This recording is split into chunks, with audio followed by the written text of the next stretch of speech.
Hey guys, what's going on? It's Joe, and oh my god, I don't know if you guys can hear that, but my voice is very shot.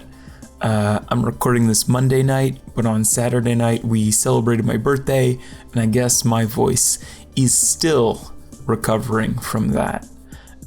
Anyway, I don't know if you guys follow us on Facebook, but if you do, you'll know that I just went live and announced the winner of the contest that we were doing in partnership with Wizard World for 2 free passes to Comic-Con in Philadelphia.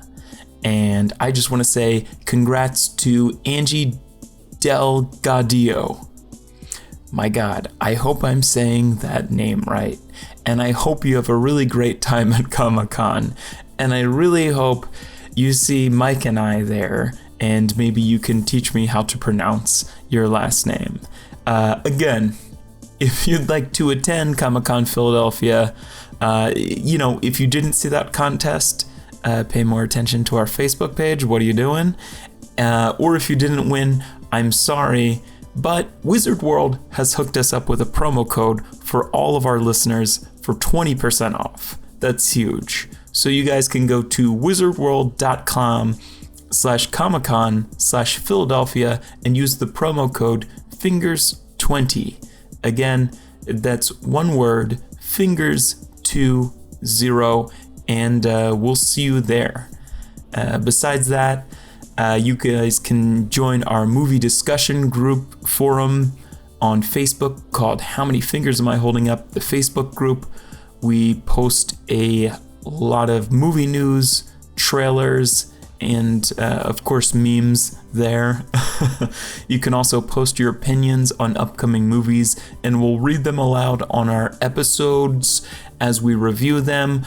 I know we're definitely reviewing Tully and Deadpool 2 during our next recording session. I'll keep you updated when we add a third movie. So if you have any opinions on those two, you guys know where to put them. And merch, we've got it.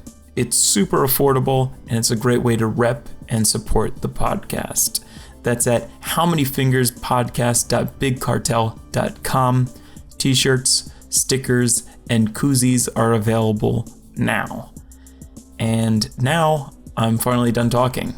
We're reviewing Blockers next week, so tune in for that. But for right now, we're reviewing Rampage. Enjoy. Hi, I'm Joe. And I'm Mike. And you're listening to How Many Fingers Am I Holding Up? The podcast. And this week we'll be reviewing insert latest movie starring The Rock. No, you're not supposed to read that part. Oh, sorry. This week we'll be reviewing Rampage.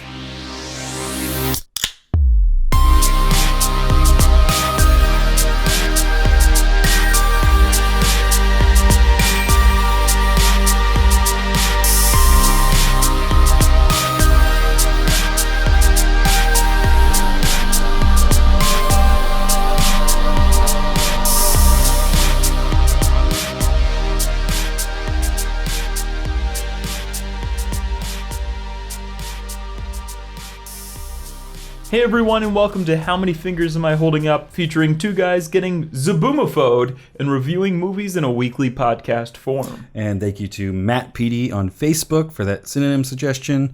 Matt Petey, of course, a previous guest on the podcast. You can find him on the Mother episode of this podcast.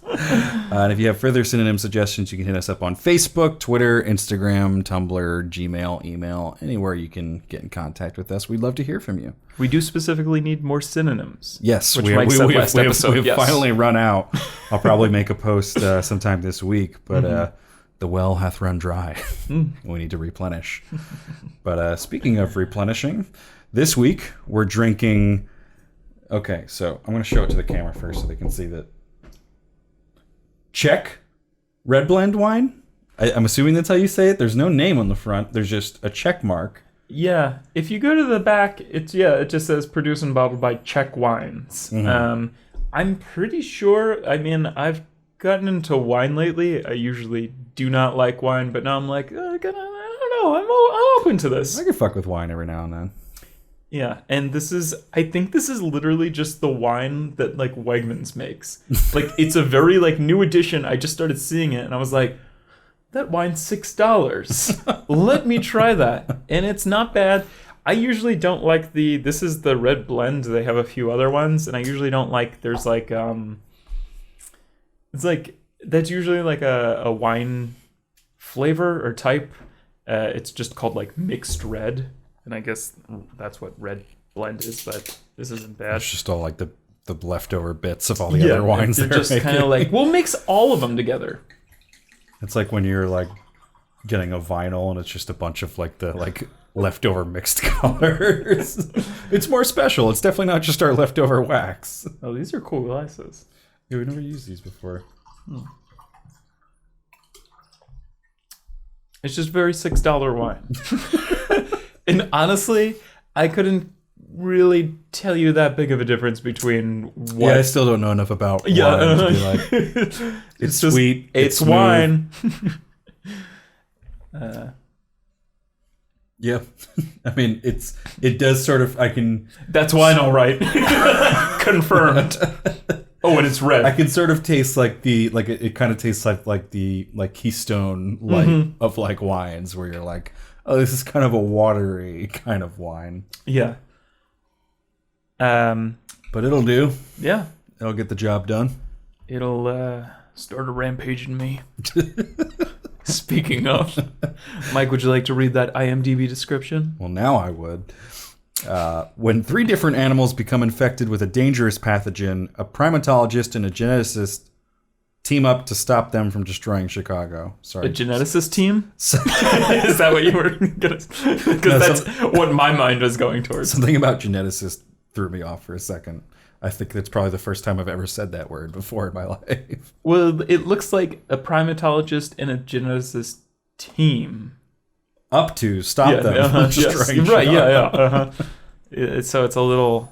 it throws you off a little bit.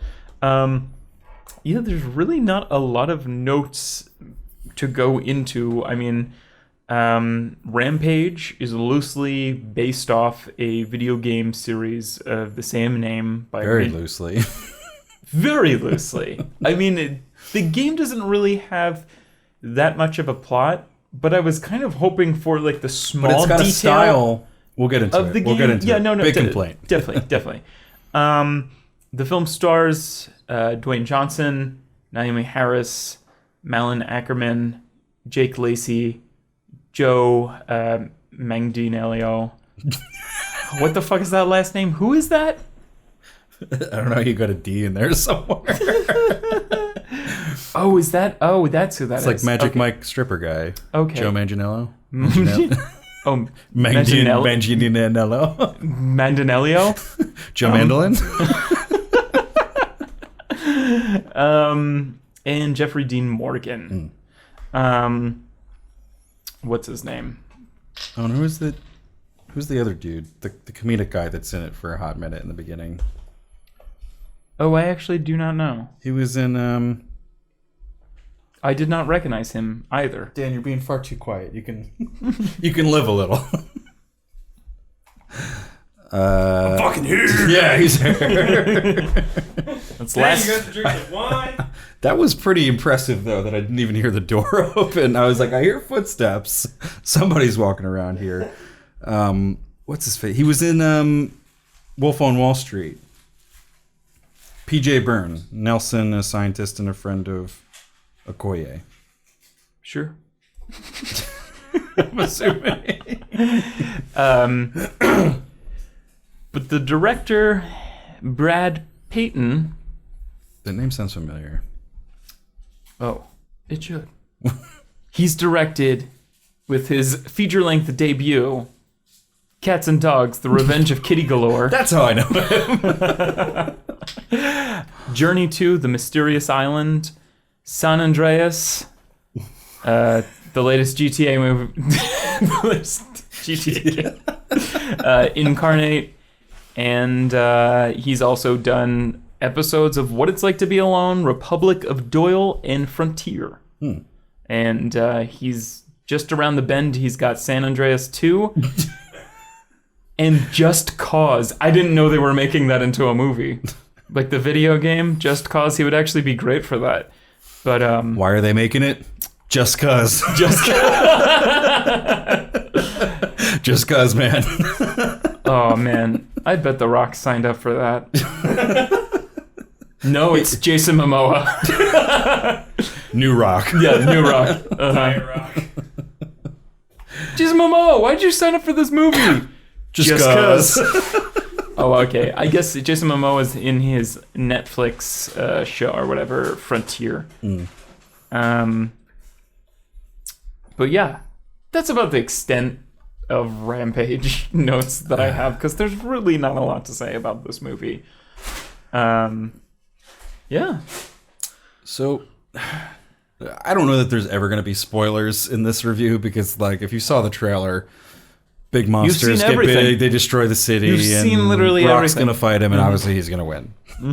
So, I don't know that there's ever going to be a spoiler territory. But if we do want to start a little bit sort of broader in terms of this movie, we can maybe start on the point of why. Yeah. Well, oh, also the budget was 120 million, which is I think they really wanted this. I mean, it already has made 290.2 million in the box office. So this movie has to be doing more well over the scenes. It was the number one for like a weekend. Right. And then I talked about in our live episode that the second week it was actually overthrown by A Quiet Place, which had like this in its third week, right? Yes, it was the third week. It was of an A Quiet opening weekend Place. for A Quiet Place, yeah. Right. It was the third week. So it was just kind of, yeah, that was an interesting. I feel like everyone went to see A Quiet Place its opening weekend. Then Rampage comes out, and they're like, okay, we'll check out Rampage. Right. Then Rampage wasn't great. It wasn't critically well received. I'm very surprised that it made that much. Honestly, I don't know. So let's use this as an opportunity to talk about. I wish. Well, not only that, but before that, let's talk about like the fucking rock apocalypse that we're enduring. A rockalypse. Yes, which is my new, just my new concert series, where I grab all of my favorite rock bands and Rock Apocalypse. It's the new Warped Tour. Coming to the Doylestown Community Center this Sunday. I don't know. I'm trying to think even where it fucking starts, really. But let's talk about what's happening right now. Is that I'm sad we didn't get to review Jumanji, because I've actually heard a lot of good things about that movie, which is surprising because it didn't look great. Yeah.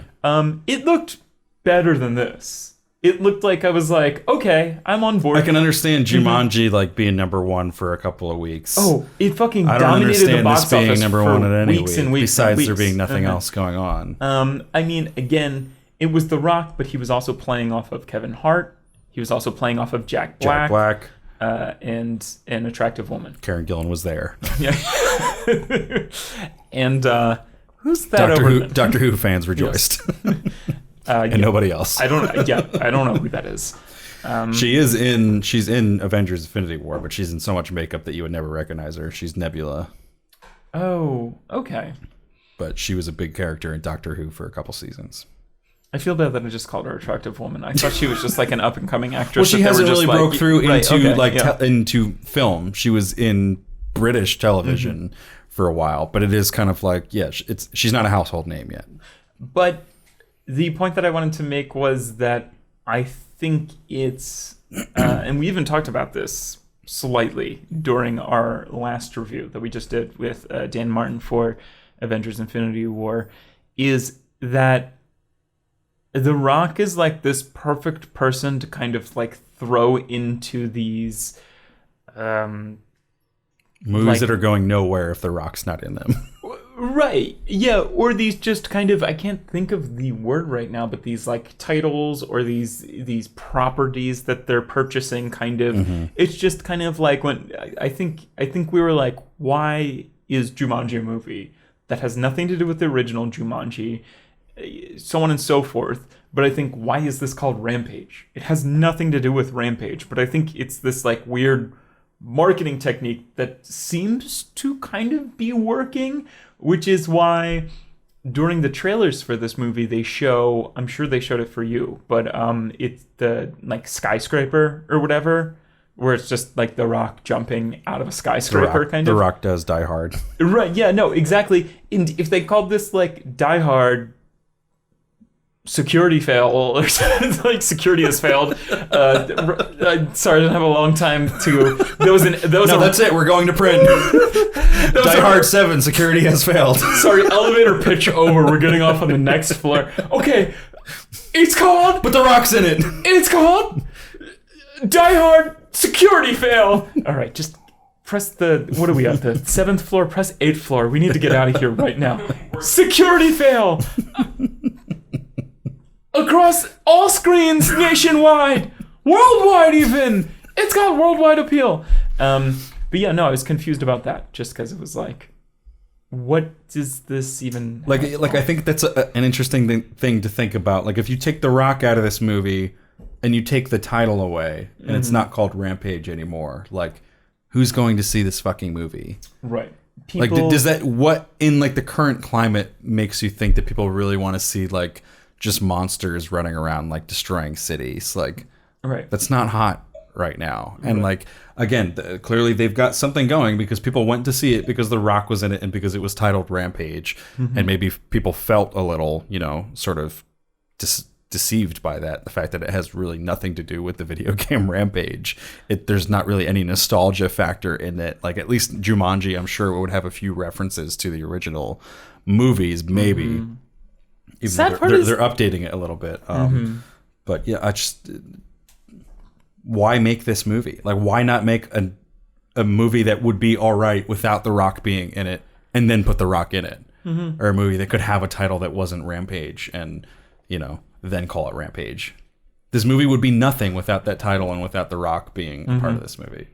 The sad part is I kind of really like the beginning. It works really well. It starts off real strong. It's got like a really like Mighty Joe Young feel kind of, and I can kind of get on board with The Rock being this primatologist.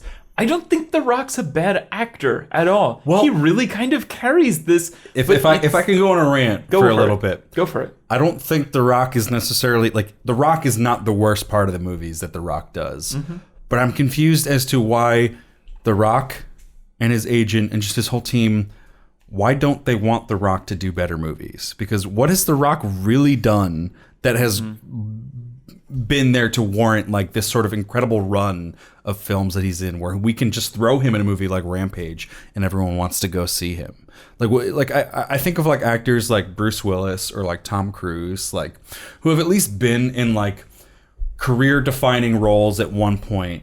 Or like movies that are legitimately good movies where now they can coast, where like now Tom Cruise can be like, oh, I'll do like Jack Reacher or something, and like my dad will go see it because he liked seeing Mission Impossible in the 90s and it'll be worth it. Or, you know, Bruce Willis can do like, you know, some like fucking rip off of like The Expendables, and someone will be like, well, Die Hard was a good movie and I like seeing Bruce Willis in action movies. Or even like Jason Statham can pull that off now. But what has The Rock really done to like really cement him as being like, oh, we should keep going to see him in movies? Like, what is The Rock's legacy going to be when The Rock dies? Like, what are we going to be like the Fast and the Furious series are already well established by the time The Rock got into it. He didn't make that series. He hopped in as like star power at that point. Like The Scorpion King, like that's like one of the earliest like blockbusters that he was in. Is that really why The Rock continues to be allowed to keep being in movies? Which, yeah, he should have continued to be in movies like that. Because he's good in that. I mean, he did start just as like a WWE wrestler, kind of. So he had star power going into it, but I just it brings this whole debate of like, we've talked about this off the podcast before, and they talked about it in depth on the A24 podcast, where Bo Burnham was talking with Gerard Carmichael, and he was sort of talking about his fears for like, where we've sort of entered this age of like people caring about people who create art outside of their art and before their art really has any meaning. Mm-hmm. And like, I feel like that's sort of what's happened with The Rock, where like we kind of like The Rock as a person, even though do any of us really like the movies that The Rock is in? Like, The Rock has not had like a real critical success in movie form. Like, there's nothing that's really going to be heralded as like, oh, that was like The Rock's like defining movie or The Rock's defining role or like anything that he really did. Like, not that he's bad. He doesn't ever bring any of these movies down. Right. But he's always just so, and he's always just kind of The Rock in all of his movies. And it's kind of like we like The Rock so much outside of movies that we can just throw him as a personality into these movies, and he can be The Rock, who as a movie character is just kind of like flawless, like looks good, confident, never like awkward, never like has any character flaws as a character whatsoever, ever in any of his roles. He's just like the perfect human in all of the roles that he plays, who's never wrong, is never awkward or anything in any of his roles. It's a long line of, my God, look at a lot of the people, look at a lot of the cast in The Expendables. Mm-hmm. They kind of have this similar career where he's in a long line. I would disagree, because I think you have people in The Expendables who have had that defining role at one point. Like you have like Arnold Schwarzenegger, who has had like Terminator, or has had like Predator, mm-hmm. or you have Bruce Willis who had Die Hard, or you had Mel Gibson who had Lethal Weapon. Whereas like, what did The Rock really have is my point. Like, what defining career movie did he have at any point that has allowed this to keep going outside of, we like The Rock outside of movies? Right. I guess it's just weird. It's not really to discredit The Rock. Mm-hmm. Like, if you can keep getting these movies, keep getting them. I don't know why he doesn't want to do better movies. Like, why has The Rock not been in an actually good movie yet? I guess there's legacy and there's wealth. Mm-hmm. And I mean, I feel like that's even just. But he's got the wealth now, so you would think he would be like, all right, mm-hmm. I've got like millions and millions and millions of dollars. Right. Let me do a good movie now, which will still make money because I'm in it. Because clearly he can be in fucking Rampage, which like nobody should be going to see this movie. Mm-hmm. But we went out and saw $300 million worth of tickets to this movie. Right.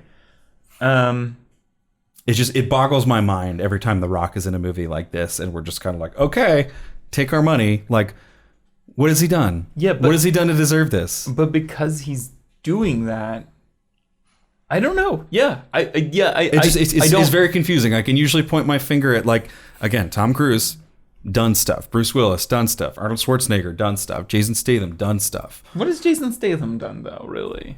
Well, Transporter, again, not like a critically well, but it was well received.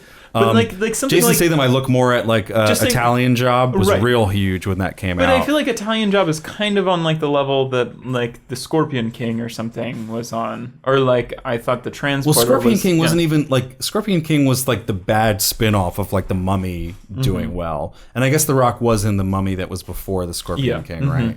Yeah. Mummy 2, Mummy Returns. Yes, yeah. He was more Mummy. Yeah. More Mummy, more problems. Mummy 2. Hire Me. Hire Me movie that came out 15 years ago. Just aiming that at the employer of movies. Hire me.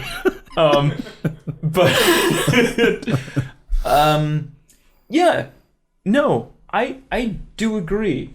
And again, this is not to discredit The Rock. I don't know why he doesn't, like, he does fine in all these movies. He did, like, I don't know why he doesn't just pick a better environment to be in. Like, why does he not want that movie that's like when we think of Tom Cruise, we're going to think of like so many movies, Top Gun, Mission Impossible, Risky Business. Like, you could pick any movie from like Tom Cruise's early career and it warrants all the shitty movies he's done for the past like 10 years. And like less so with Bruce Willis, but Die Hard is still like a cataclysm of like a fucking, movie that we're going to think about when we think of Bruce Willis. And, Arnold Schwarzenegger's got a whole ton of movies from that whole part of his career that we can think about.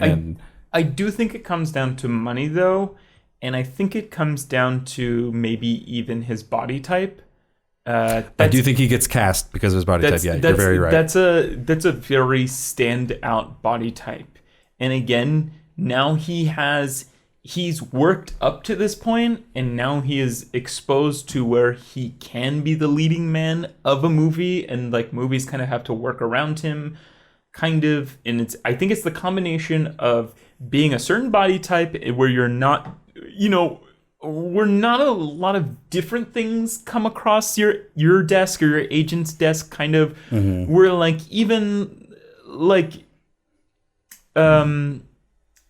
football Entourage on HBO. What was that called? Ballers. Yeah. And I would say that's probably like the best thing he's done critically. Yeah. In terms of like people's response. It's really not even a good show, but it's like it's like a really like kind of slapped together show, which I don't even watch the NFL, and I wish this had more to say about, like the current state of sports or football or the NFL or anything. Still good sports Entourage. Good entertaining show. And I mean, again, he can play like this kind of like main character, or like, oh, I used to be in the NFL, kind of like he has that body type. But again, I think this body type restricts him from like really going into, I don't know, maybe like some sort of like Oscar or independent film. I don't even think he needs to be in that. I just don't know why he hasn't picked a better action movie. Well, yeah, I don't know. Who's reading his scripts for him that can't be like, Rock, this is a stinker. Like, you're going to make money, but let's wait. There's going to be more offers that are come through. This is definitely... Or let's create some, like, because he's also been like the person that they've built packages around, clearly, for movies before. You would just think that they would wait until something better was there to build around, Yeah, I mean, this guy has... Because he does like Nicolas Cage level of movies. He works so much. He does like 3 or 4 movies a year, and they all happen to be shit. Yeah, and like or at least average. Like there's some that are not bad, but he hasn't had a great movie yet, and he's done so many movies. Like his success rate is not great. In terms of dollars, he makes a lot of money. Right. And that's why studios keep hiring him, and that's why they can throw him in a movie like Rampage and know they're going to make money back. I just don't know why The Rock personally doesn't aspire for something more. Right. Why doesn't he want a legacy that's more than, I made a lot of money and I had a lot of fun and I made a bunch of shitty movies with Kevin Hart? This doesn't, again, this doesn't completely distinguish your point at all. This really, maybe for this movie, I think like maybe this director has kind of played a part in his more like leading man come up. If he was in Journey 2 and then he was in San Andreas or whatever, and now the San Andreas director is like, let's make another one, Rock, and like it's like, how do you say no to that? But like he's doing Skyscraper, and nobody forced him to do Skyscraper. Right, yeah. But again, it's just there is an audience out there who, like if Skyscraper's playing during, like Skyscraper trailer is premiering during the Super Bowl, people are paying attention to that. It's just, it's sharing the same slot as like Jurassic Park, like he's just looking at like these movies are doing well, and that's his measure of success. And he, no one's telling him like, oh man, Rock, like the Rampage movie was really not that good, and Skyscraper looks awful. Right. And Jumanji was all right, but like most of your other movies have not been very well received. Like he's just looking at like, I'm having fun doing these movies. People keep offering them to me, and I'm getting like hundreds of $1 million for all these movies that I do every year. And like if you're having fun, people are offering you money. I guess that's why. I don't know. But it's also I feel like that would be the next logical step to be like, all right, I've done enough of these. I've done enough shitty, mediocre action movies. Let me do something better. Let me just focus. Let me do one movie this year. I've got enough money. I want something more for The Rock's legacy other than he was a former wrestler who turned to a shitty movie actor. Like. But like, what if you talk to like The Rock one-on-one, and you're like, The Rock, like, what's your favorite movie of all time? And he's like, definitely Fast and Furious 7. And you're just like, oh no. You think you're starring in the best movies of all time, kind of. But no, that's actually how I picture Vin Diesel is, though. He was like, Vin Diesel, what's the like best movie of all time? Like, definitely like Casablanca, right? And he's like, no, Pitch Black. Yeah, no. Family. Yeah. Because like family, man. That's the point. Is I think The Rock has so much more talent than somebody like Vin Diesel. Like I don't think it's all there. He's not bad. Like, he's never the worst part of these movies that he does. Not that he ever really extends himself in these movies. He picks roles that are pretty much just like big guy, be big with confidence. Oh, also, I want to talk about like my own thing that I feel like I've picked up on. They kind of talk about this in How Did This Get Made, where they have like they review every Fast and Furious movie, and they always have like Adam Scott on, and they usually make fun of movies, but they'll like comically gush over them, kind of. But they always get into like an argument where they're like, who finds like The Rock or Vin Diesel attractive? Like almost nobody, right? Like it's so weird. And that like when you write a movie around this, like in this movie where like the hot girl's like, hey, The Rock, and The Rock just has to be like, sorry, I don't date humans or something. Like he has to have like some They have weird... to like surround The Rock by like nerds and like women men. Yeah, it's so strange. Like I think they have to believe that like when I watched the last Fast and Furious movie and Vin Diesel's getting like cozy with like a woman in a hotel room and he's like, this is it, Havana, baby. All I need is a woman. And I'm like, that is the most unbelievable line of dialogue I've ever heard. Like, You're thinking about cars right now. You should just be having sex with a car. That would be totally fine as like a side plot, kind of. It's just kind of like The Rock This is all like, I need right now. Like if The Rock was just like kind of like went home and has sex with like a stick of dynamite, like I'd be like, yeah, no, I get it. Like you're just kind of like, there's no like, and so like I think like in this movie they're kind of like, no. Let's like kind of cut, like they even try to have something with like Naomi Harris at the end. They're kind of like, well, you're a guy and a girl and you've been in the same room most of this movie, so obviously you guys gotta fuck. Yeah, obviously after the credits roll, you guys probably fuck, right? And like they're kind of like so ham-fisted at the end. Anyway, we've talked very broadly about this movie. Let's talk some of the specifics and start off at the beginning. So as we were sort of talking about this before, the movie doesn't start off like in the toilet. Like as much as I thought the trailer for this movie was god awful, I did not want to see this. Right. Fuck this podcast for making me watch this movie. But the first like 5 to 10 minutes of this movie are actually pretty enjoyable. Like the comedic timing is working pretty well in the beginning of this movie. Like especially when we start off with like them like walking through the jungle. There's the four of them. There's Connor. Yes. There's hot girl. I don't know what her name is in this movie with the purple tips or whatever she's got going on. Right. Yeah. Purple tits. The purple tits, yes. Whoa!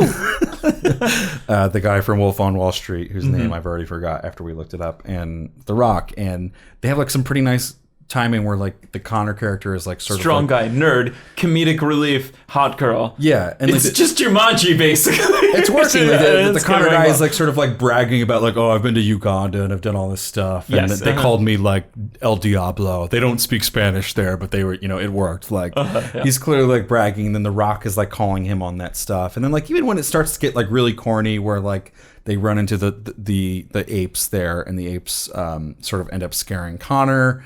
And like it was a line from the trailer, but it actually kind of works in the movie where the one guy like walks over and he's like, all right, come on, like check your diaper and like get up. Like, right, yeah. And even the whole like George like signing, like, he's not laughing. He cry. Like everything is like working at that point. And then they just kind of forget that like you need humor in a blockbuster, and they just kind of throw humor out the back window. Like it literally like it jumps really quickly into the events of this movie, where it's like there's this little setup, everything's kind of going nicely. And then the comet shit like falls from the sky, and all the animals get like mutated, and The Rock gets called back. And they literally like we don't even see really that one comedic character again. The guy from Wolf on Wall Street. He's there when they're like at the park, but when The Rock leaves with Naomi Harris, he's gone.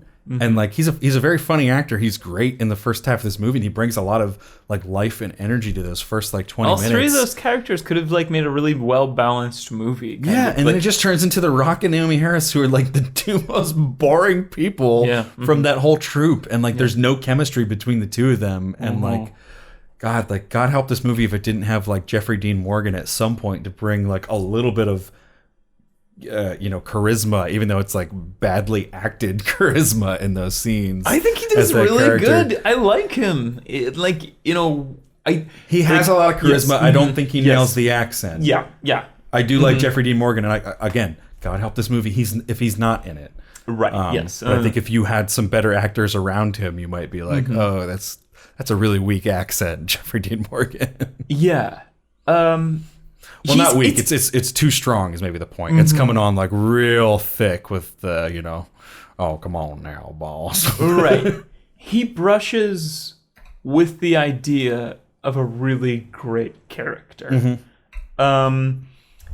Again, he has this kind of he has this mystery surrounding him where he says like what government, like other government agency or something. OGA, yeah. Yeah, like OGA. And I even like the setup that like The Rock is kind of like this, even though it doesn't totally make sense. He's like a former huge military Army guy Ranger or something, yeah. who specifically just protected gorillas. Well, I think they said he was Army Rangers, then he transferred to like the poaching. Right, yeah. Which is like, does the Sure. US send people to protect gorillas from poaching in Africa? Is that where our tax dollars are going?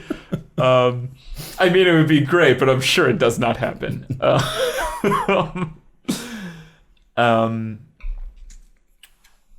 But yeah, it's... I don't even know. And again, this film starts out so well that I don't mind that, like, there's... In Rampage, the video game, I think it was just an arcade game, and I'm sure it got ported everywhere. Like, it got ported to SNES, which I played on. I played it on. I played it on, like, my Game Boy Color. But there's, like, a very iconic kind of, like... I don't even know if it has any sort of story to it, except for when your health bar, like, clocks in at 0, kind of. You go back to being a human. You turn into, like, this naked kind of human. And I think, like, it's even implied that those are scientists, kind of. Like, all 4 of these people are, like, scientists. The lizard one is a woman, kind of. You know, you kind of start to, like, form your own backstory. And I kind of wish it was like that. I was like, oh, that would be a cool story. But then they start with this story. And I'm like, okay, I'm on board. But then again, yeah, it progresses into something lesser. Well, it's just like there's so many like little things you could have done to just be like, if we're going to use the Rampage title, right? Like, let's just throw some nods to the people who enjoyed that video game. Like, and like they kind of do. Where like they have the one nod where it's like the weirdos on the internet are calling it Ralph, and the only nod is calling the name. Like, it's like it's Ralph. It's the Rampage arcade machine in the background of one scene. It's kind of the way that they're what going scene was up. that? I literally missed that. It's what is his name? Okay, so they have the one guy who's the intern on The Office, who has like the big company. It's the brother and sister, like CEO. I don't know who the intern is, but it's Jake Lacey and Malin Ackerman. Yeah, Jake Lacey. Wasn't he an intern on The Office? Oh, you mean The Office, the show? The Office. I think you meant an office in this movie. No. Yeah, Jake Lacey. Yes, yes. What else is he in? He was in. And what is she in? Carol. She's so. Malin Ackerman's from Watchmen. She was in. Still waiting on it. She's the. Still waiting on it to click. You don't know her from Watchmen? She's no. She's the one who has sex with the owl. Oh no, What's the owl I know. in Night Owl. But what else is she in? Is She's she in in, Entourage or something? She is in Entourage. Yes, at one point. Okay. She's also in that movie with Ben Stiller, the remake of The Heartbreak Kid. Yes. She was the. Okay. I can place it. I can picture it. I only knew her casting for Watchmen because I was like, she was in Entourage. Yes. Because she didn't really do much before that, I feel like. No, she hasn't really, she's never really, blown up. She's great. He's great. In this, you like them both? I like them both, but they look like they're in a different movie. It looks like they had...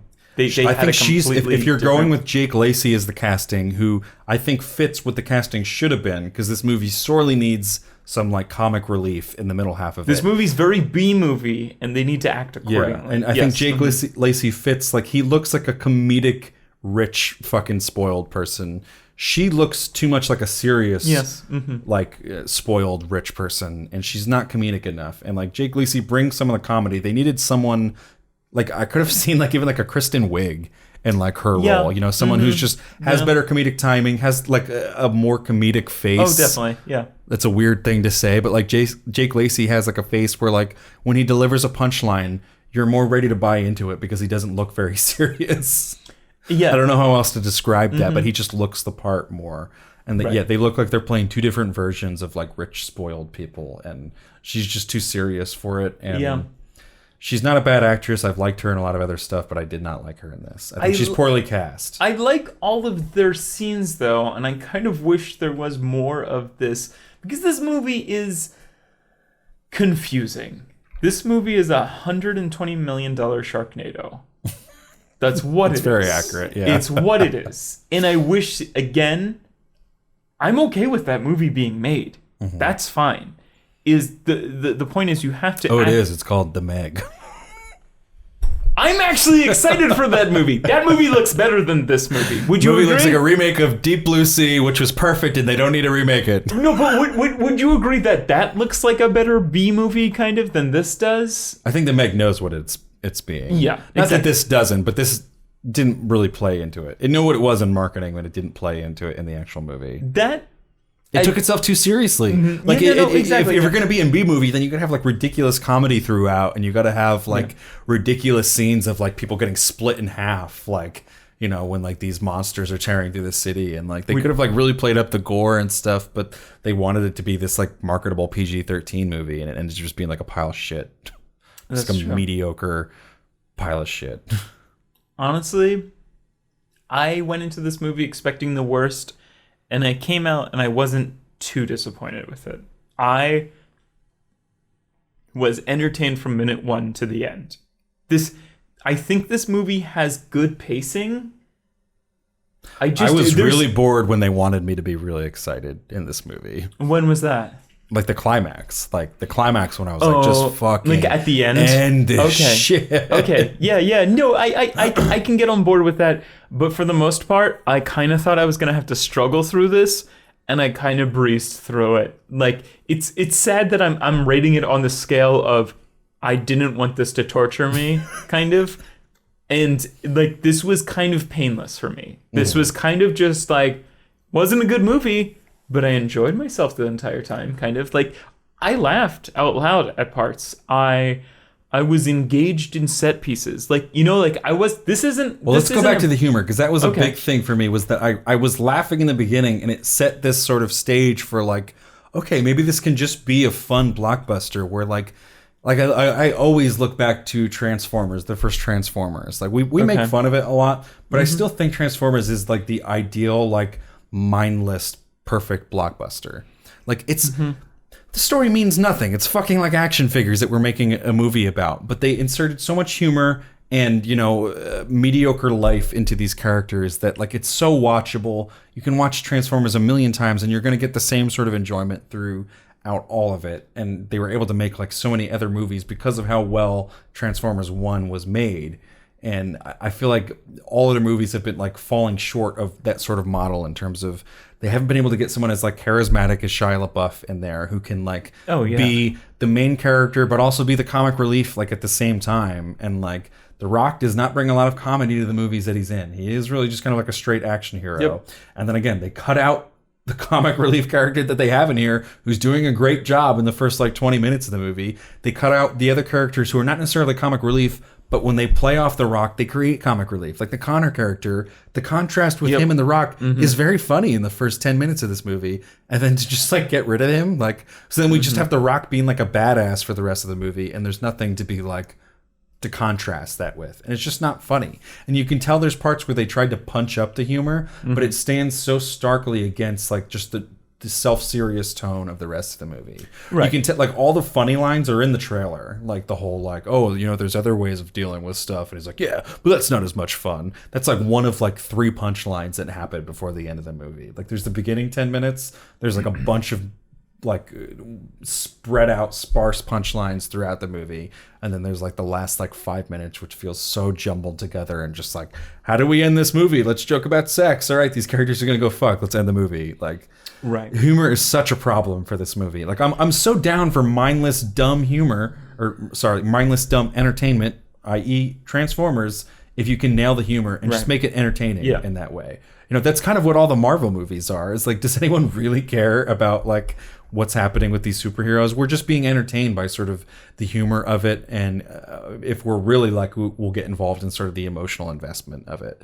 Clearly, we're not going to get involved in the emotional investment of Rampage, so they should have been playing up the humor, and they did nothing for that. They just completely forgot that it was a thing, and they just 3D animated a bunch of like monsters destroying the city. And they can, oh god, when we get into the climax, I've got even more to rant about with this movie. Right? Yeah. Yeah. I don't know. We could get into the climax. I mean, it's well, just like, all right. So let's really get into the climax. Like, okay, if this movie is essentially a monster movie or a disaster movie, it's a disaster movie. It's not even a good disaster movie. Right. This is coming from the guy who did, I don't know what Journey 2 was about. I think it was the bad sequel to the Brendan Fraser one. It was like Journey to the Center of the Earth. Okay, I was about to say I don't know what Journey 1 is. Yeah. But I mean, something like San Andreas is kind of like, oh, it's the San Andreas like fault line or whatever.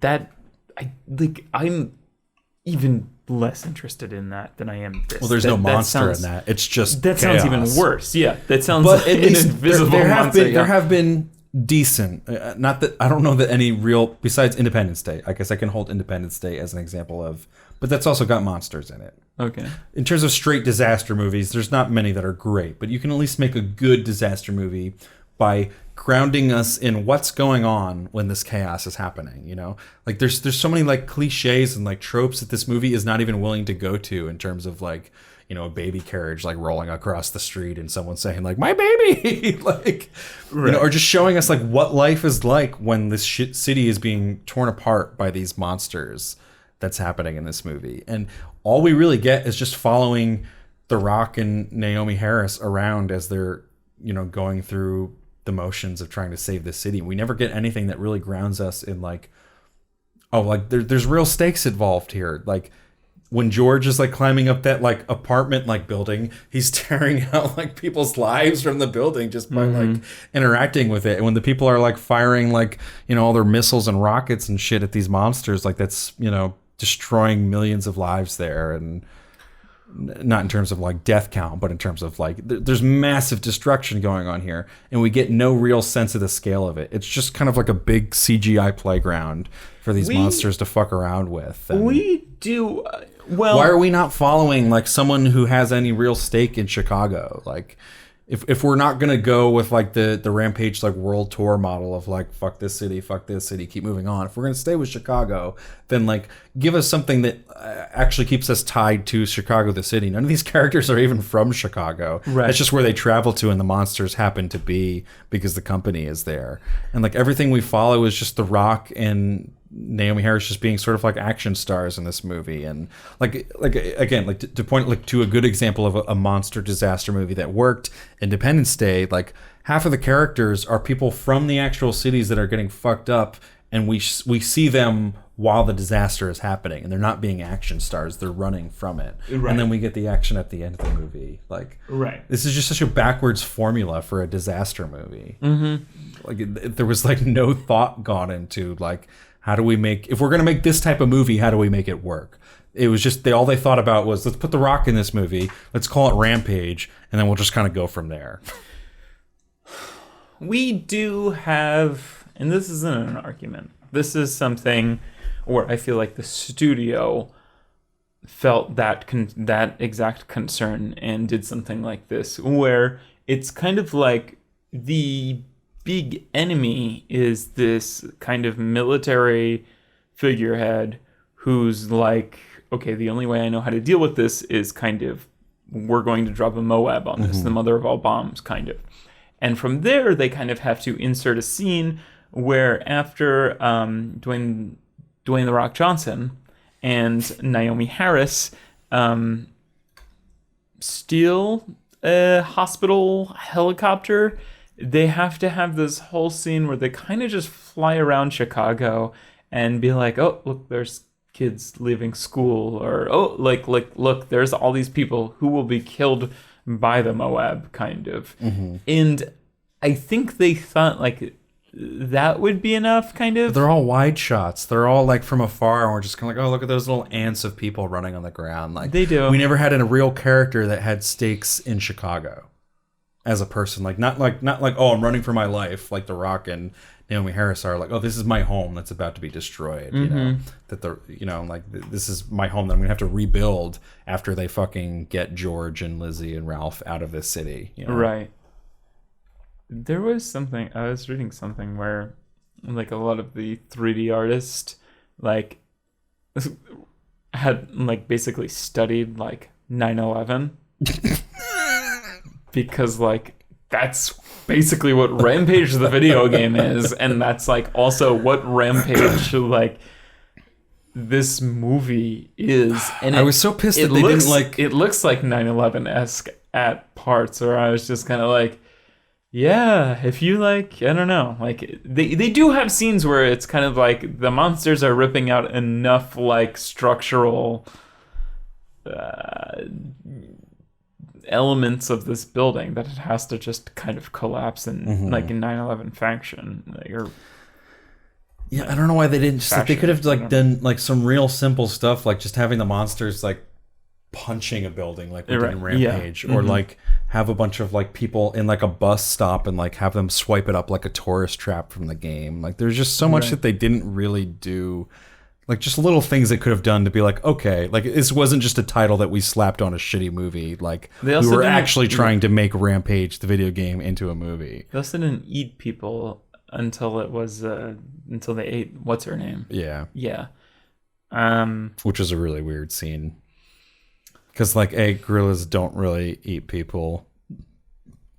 And B, he just kind of, like, swallowed her whole, which is not how, like, gorillas eat anything. Like, yeah. And it was also a big risk to put the like, antidote in her pocket and just hope that when George reached down, he was going to eat her, which he's never done before. He wasn't just going to fucking throw her off a skyscraper or, I don't know, grab The Rock or Naomi Harris and just fucking eat them. You know, like, I don't know. It was, I don't know. It was just also weird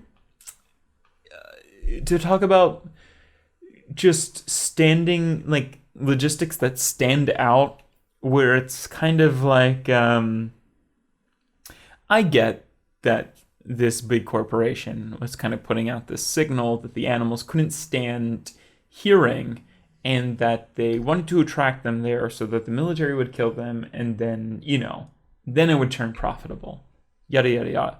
I get that kind of. But I don't completely understand the animals kind of like working together against the military, and then they destroy that tower, and then, I mean, what do the animals have to do at that point? Yeah, I mean, they do have their aggression is increased because of that's very true. The thing. And then I guess I kind of forgot that George does take the antidote, but it is weird that they're specifically just targeting like George and The Rock, really. Yeah. I don't know. I kind of get that, though. I kind of answered my own question, but it was a small stretch. It was a yeah. It was a small stretch. It's the least of my complaints. Yeah. There's a lot of big picture stuff they could have fixed in this movie before getting to that. So we can kind of, I sort of alluded to wanting to talk about this in last week's episode of Avengers Infinity War. And just in terms of, like, you've got to give us like some sort of sense of like, what are the rules of these like fantastical universes that we're watching in terms of when these big climactic fights take place in these fantasy sci-fi movies. And I felt like I really got no sense of like what the animals' actual weaknesses were, or what they were impervious to in this movie. Right. like for a while it was just kind of like any bullets you shoot at them have no effect on them. And I don't know where that came from in terms of like, did the DNA give them like armor skin or something? Like, or are they just so big that nothing would affect them? But then like the animals could fuck each other up. Like they were very like easily fucking each other up in this movie. Mm-hmm. And there was no real sense of like, what are they weak to? What are they strong against? It was just kind of whenever the script wanted them to, all right, George can fuck up this animal now.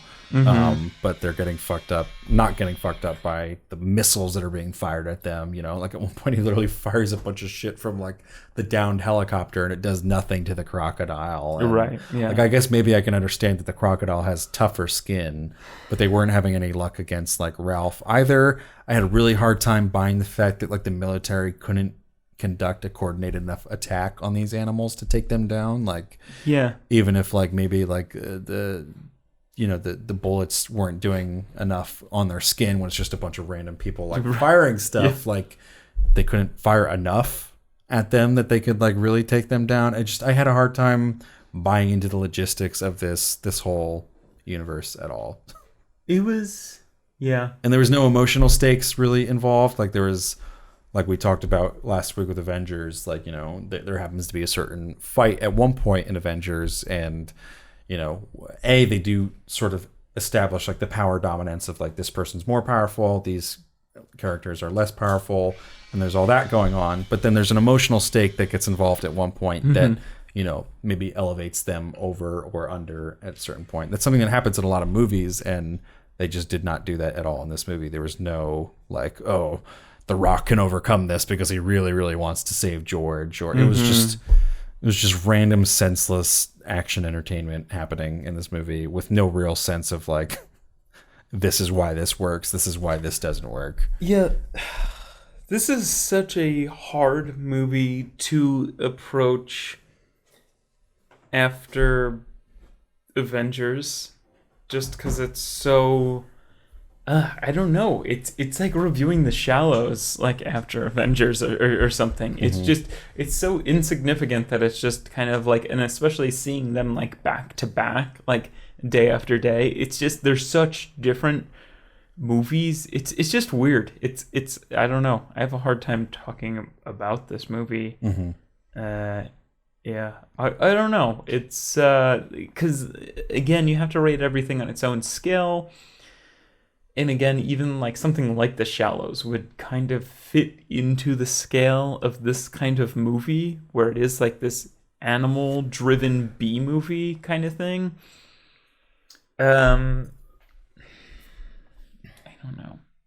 This movie's just hard to talk. It's just hard to even find like, where do I begin with this movie?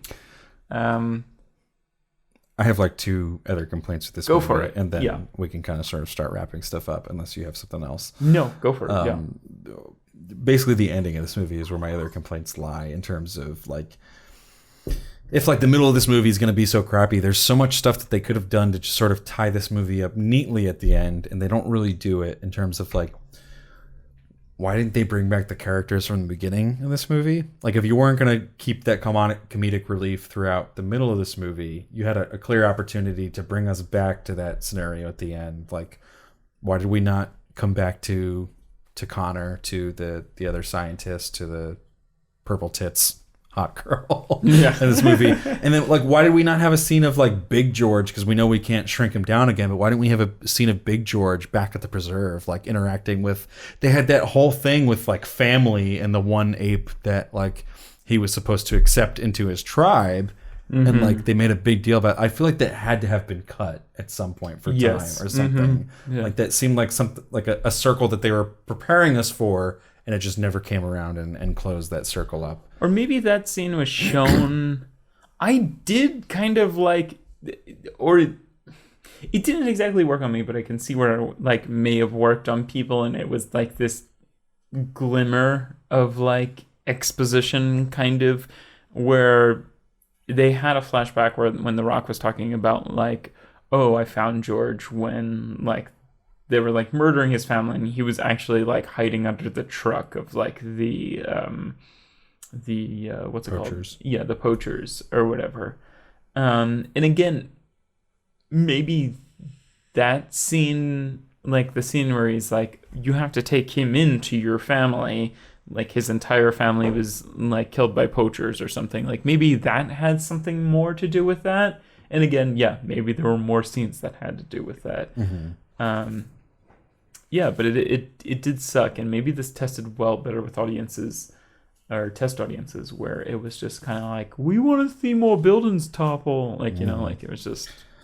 And then, like, I just thought the dialogue was really sloppy at the end. Like, it shifted definitely. tones immediately Most from definitely. like this like self-serious, like no humor whatsoever, just The Rock and Naomi Harris just trying to accomplish this, Yes. you know, apocalypse, end of the world scenario type thing. And then it immediately just switched to like, once George was alive, it was like, like the sex jokes and like, oh, you're gonna go have sex with her now, and it was a complete 180 from where it was before. It was not working, and like you could tell that they were trying to make it lighthearted and funny. So like anything that they were trying to make you actually laugh at, it was hard to actually laugh at that point in the movie. One of the better scenes is when they're stealing the helicopter, and The Rock can't like exactly remember how to like Fly. fly a helicopter, and like it keeps like fucking up, and he's like, it's coming back, like I just like, there was like humor you don't actually like laugh out loud about, but it was just kind It of felt like organic. It felt like yes. that was like, all right, the action is they're flying the helicopter. I What's wish the there was humor more of here? that. Yeah. But there were so many other, like 2 or 3 other points in this movie where it was like, they inserted humor, like you clearly could tell they punched up the script. Right, Like they were yes. just like, all right, we haven't had a joke in a while. Where's the joke here? And it wasn't necessarily like, oh, like, you know, maybe while he's trying to lift the helicopter up and fly it, here's where a joke could work organically. It was just, there were so many jokes that felt like ham-fisted into the script, and the end felt so forced in terms of, we got to have like a happy ending, and most of the city has been destroyed and millions of people probably died, and we showed zero of it, but now they're going to have sex, so it's happy now, and George is going to be okay. And yeah, and it's not even that.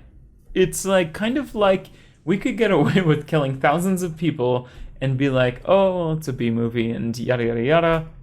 We laughed and had fun the entire time, but like it's just, The Rock needs other. Again, he needs those like those opening 3. He needs that Jumanji crew. He needs a team. He needs that. Yeah, he needs people to play off of. The Rock Yes. personality is not enough. Like, it's enough to put asses in the seats, but it's not enough to actually carry a movie. Right. The entirety of it. And if you're gonna have The Rock, like The Rock, it can't be The Rock and Naomi Harris. Yes. I love Naomi Harris.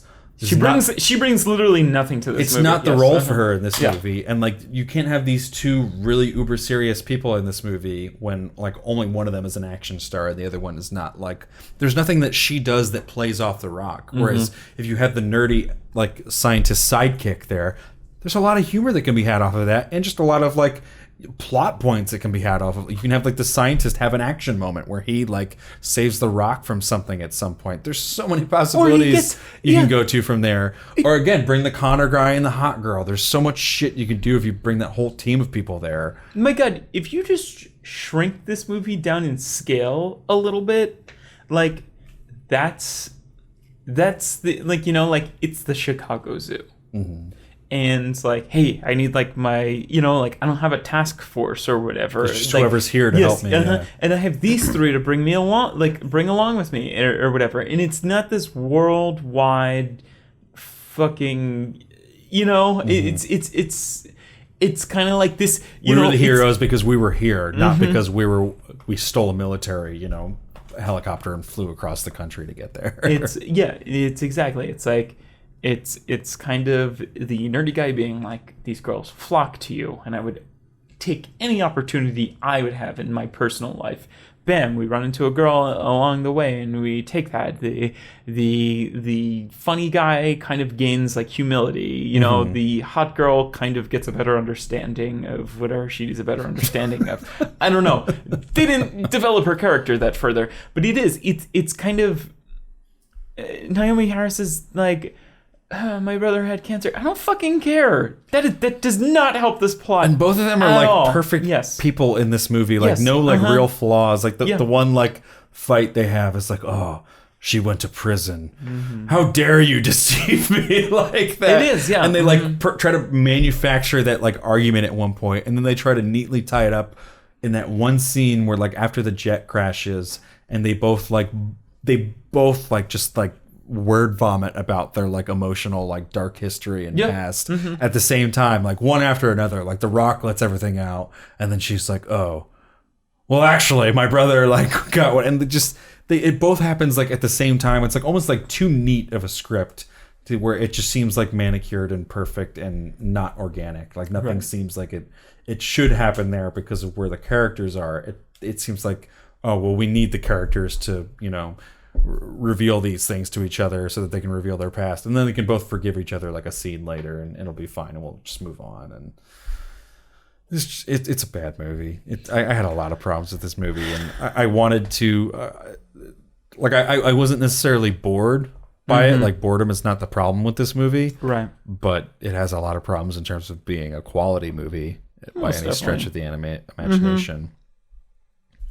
But we can definitely get into some ratings and reviews now. Yeah, let's get into it. So on review aggregator website Rotten Tomatoes, the film holds an approval rating of 51% based on 202 reviews and an average rating of 5.4 out of 10. The website's critical consensus reads, Rampage isn't as fun as its source material, but the movie's sheer button-mashing abandon might satisfy audiences in the mood for a brainless blockbuster. It's like a slightly more positive tilt than I would give to a review of this movie. So I don't know that I have too much more else to say about this movie. I feel like I've railed on it for a while. Besides like the first like 20 minutes of this movie and the fact that it doesn't look awful, like they clearly, you know, got their money's worth in terms of animation with this movie. Right. Even if it's not pretty, it doesn't look bad.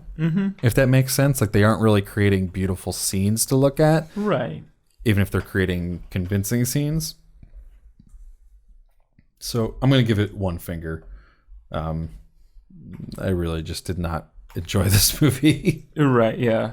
And it would be like a half finger or 0 fingers if it wasn't for that like first 20 minutes of this movie. And, you know, a few moments throughout that were sort of spread throughout, you know. If it didn't have Jeffrey Dean Morgan in this is probably a half finger or a 0 finger movie. Right, yeah. So one finger for me. Yeah. I'm gonna give this 2 fingers. Again, because I'm always... We've done a lot of movies where I've had a really hard time sitting in the theater. And this I totally enjoyed. Not totally enjoyed, but it wasn't a bad movie to sit through. This didn't ruin my day seeing it. I didn't picture this as a waste of time. I think it's this was originally supposed to come out on 420, and I totally get that. That's kind of like a great marketing, there was a certain, like, you know, Super Troopers 2 or whatever came out on 420. This came out on 420. This is like a really, again, I think this is right in line with like the kind of like Sharknado kind of like audience. I think it was a little too wide, because I think, like, I was just talking about the skyscraper thing. I think they also showed like a Rampage trailer during like the Super Bowl, like whatever. I think this was too wide. I think this was too high budget. They made their money back though, so like I don't think they have any complaints. I think they expected this to be a lot bigger, kind of. And I think like maybe the skyscraper and this, it's going to have kind of a hit on like budget of movies that The Rock is in. Maybe not. Maybe we'll continue seeing this. I would. They might just see it in terms of like, oh, you put a chip down on a 50-50 bet and you make, you know, double what you put in. Right. Yeah. I mean, I feel like movie studios got too sick of paying Kevin Hart and The Rock. You know, where they're kind of like, well, we don't need the Kevin Hart. Need Kevin Hart. Right. Yeah. Like, what if we just instead of like the comedy action, like what if we just had action, kind of, you know? And we write in a few jokes for The Rock.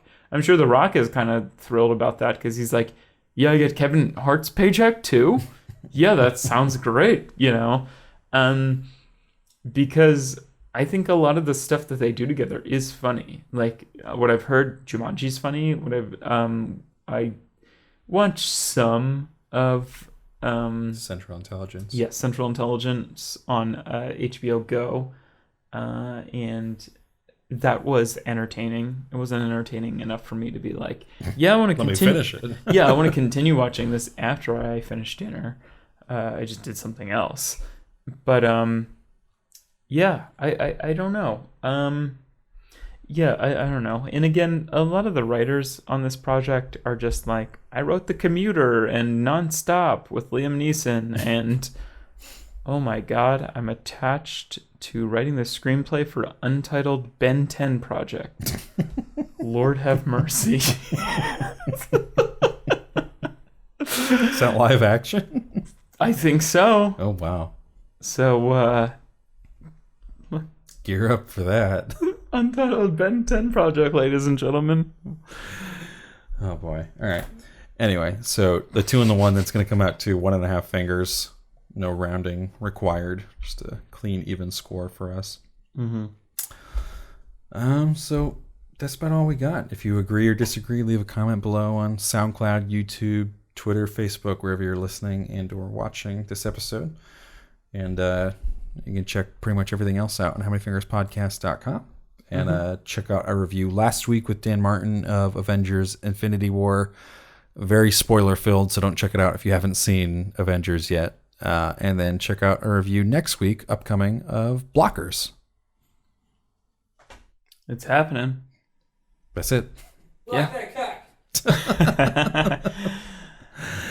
See you guys next week. We're going to go eat some Chinese food. Goodbye. Later.